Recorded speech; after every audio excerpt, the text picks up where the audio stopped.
Witnessing a UFO alone is a horrifying experience. Interacting with other beings, other realities that may not be explainable easily triggers fear. What happens when that fear takes hold of hundreds, even thousands of people? I got 4 of them. Major sighting here. Emotions run high. It's like, there's no way I'm seeing what I think I'm seeing. And there's nowhere to hide. I felt like if I would run, it would notice me, and whatever it was going to do, it would do.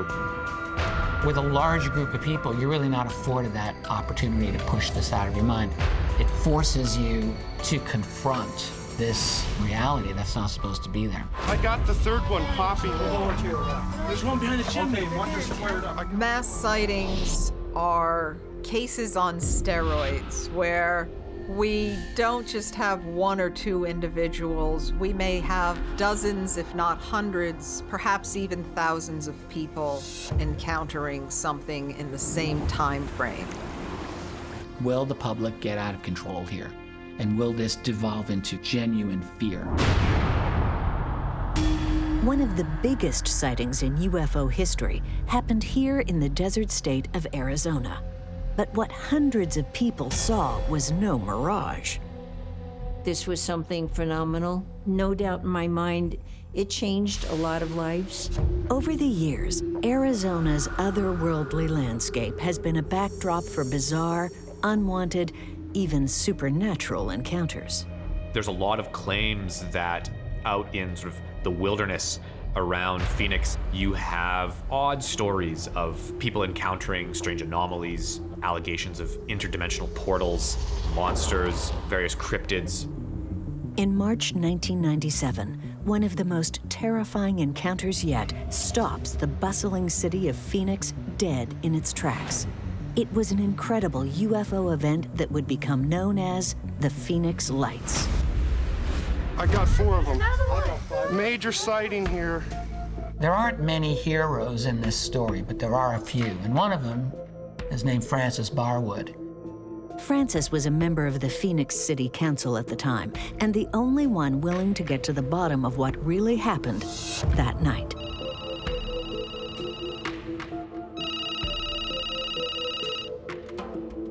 It's all lit up. It was about 10 miles away. It was moving from the southeast to the west-northwest. Traveling approximately 1,000 miles per hour. Just an outline that was rather almost translucent, as if there wasn't as much reflection coming off.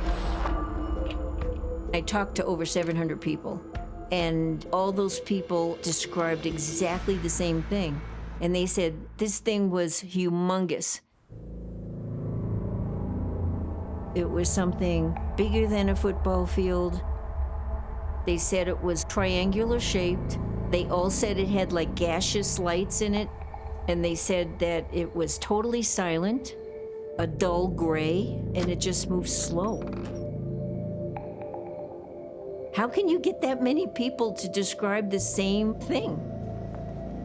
They went to the sheriff, they went to the mayor, they went to all the other council members, and nobody would talk to them. Here's this mystery that went over Arizona and Phoenix, and I figured I'll get an answer. Francis Barwood asks City Council to launch a formal investigation into the Phoenix Lights incident. But at the time, the topic of UFOs is a hushed secret. After the meeting, one of the city managers came over to me and he said, "You shouldn't have asked that question." And I said, "Why?" And he said, "Because the mayor told everybody not to talk about it." Pressure was on her not to pursue this. And this is not the only time that this type of things ever happen. You're gonna open a door and you may not know how to close that door. And you may not be able to answer the questions that you open up. Francis isn't the first to encounter a UFO sighting kept under wraps. This has been happening for decades around the country. New Mexico is certainly, I think, a special place in the history of UFO lore and also in the history of government secrecy. One of the earliest mass sightings on record, now known as the Farmington Armada, reveals these shocking truths. Hundreds and hundreds of people saw hundreds of UFOs over their town and in the general vicinity. These were spherical or oval-shaped objects that were intelligently maneuvering across the sky. It had to be one heck of a show for the people on the ground. There are a lot of sightings by individuals with fairly good perception of lights moving in the sky, objects seen during the day that didn't seem to be balloons and stars and aircraft, seemed to be something else. These sightings really weren't investigated. There was that concern that the public might react with mass hysteria if they even thought that extraterrestrials were real. Nearly 5 decades later, Frances Barwood finds history repeating itself with the Phoenix Lights sighting. Why don't they want to know what this was that went over Arizona and over Phoenix? No. They're lined up in a pattern, man. There's geometry behind this. I think there's a lot of fear, so I think there's then this desire to ignore it altogether. But for those who saw the chilling event, the haunting memories are impossible to ignore. Among them is the Lee family, who shared their story on the local news. You just didn't know what to do. You know, it was just like, my God, how big is this thing? It was a giant V, all right? And the right side of the V went over us. The left side was like a couple blocks over it. I can't imagine what it must have been like to be in Phoenix on that day and having these things hover right above you for a long time.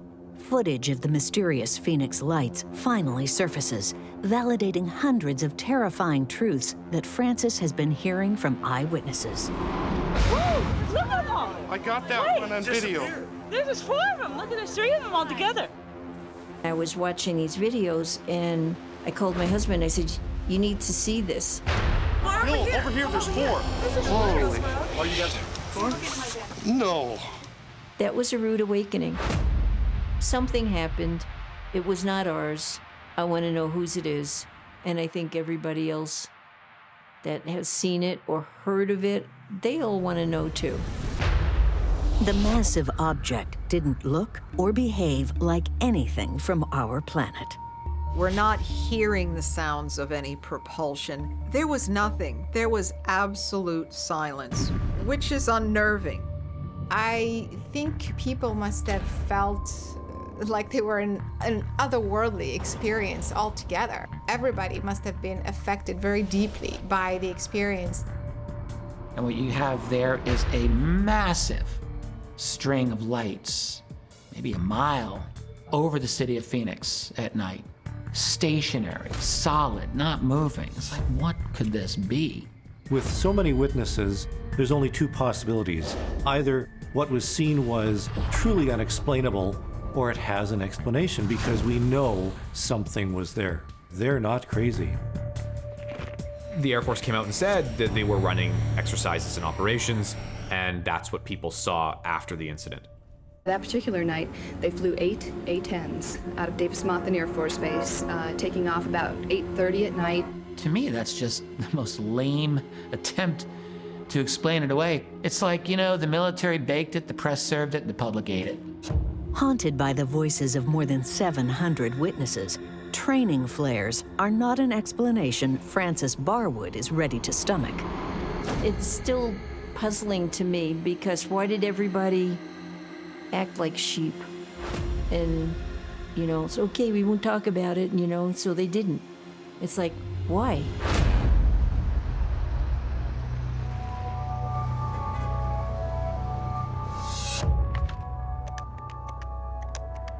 Then one evening, Frances receives a mysterious call that changes the course of her investigation. The voice on the line belongs to an eyewitness named Richard Curtis. He was a retired veteran. He didn't know who else to call. He said he didn't want to call the government. And he says, I took detailed videos of it and I have them.